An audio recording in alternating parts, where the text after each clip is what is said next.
Hello everyone, welcome to the EURACTIV's Now Europe program. My name is Karolina Zbytniewska and I will have a pleasure of speaking with Terry Reintke, member of the European Parliament, co-chair of the Greens European Free Alliance. Welcome. Great to be here. How do you see the role of the European Greens in the current European Parliament, especially with the recent changes in the political landscape, namely the rise of the radical far-right parties? It's true that after these European elections we have more far-right MEPs in this House. We now have 3 far-right groups. But I think we also see at the same time that there is a very big will by pro-European democratic groups to work closer together so that we can keep the anti-Europeans out of the negotiations.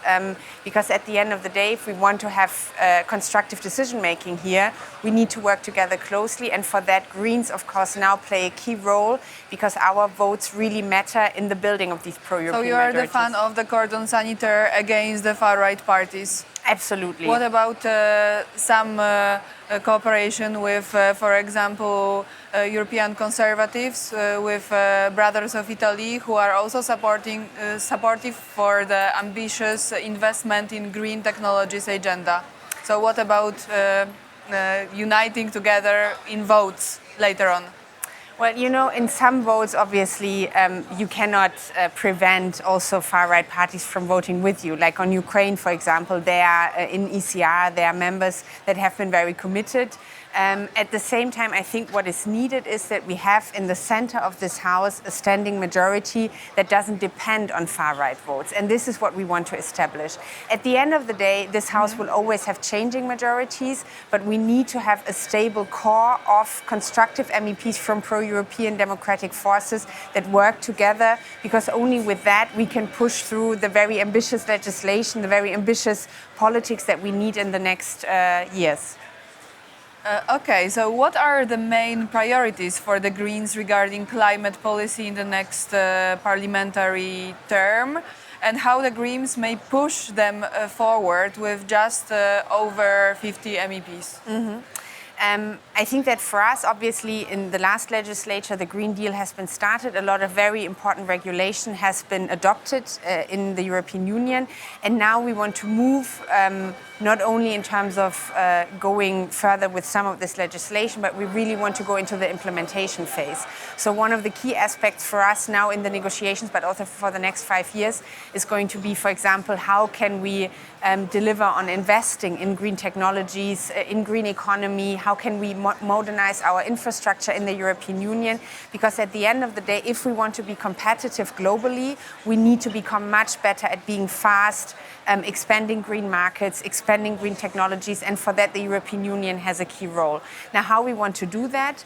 Obviously, being part of the majorities that lead there, negotiating with the other groups. We are doing that right now with the president-designate in order for her program to include these very crucial aspects of delivering on the Green Deal.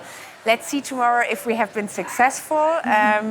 The negotiations obviously also continue after the vote for the Commission President, but I'm quite optimistic that we can make it happen. Yeah, exactly. Following up on what you just said, what are the key conditions that you, the Greens, are seeking from Ursula von der Leyen for supporting her? I mean, our basically red line and key condition was always to have a coalition with pro-European democratic forces, and that excludes ECR. So she cannot depend on the vote from ECR in order to form a majority. Then on the topics, our priorities have obviously been on the Green Deal, to continue the Green Deal, to put investment into what I was speaking about, green energy, green economy, also to deliver on the needs of people, especially now in a cost of living crisis when we see inflation, that they have social security. The European Union, for example, with the minimum wage initiative in the last legislature has taken a very important step, but we want to continue on there. And of course, defending rule of law and fundamental rights, because we know that in a number of member states, rule of law is under threat.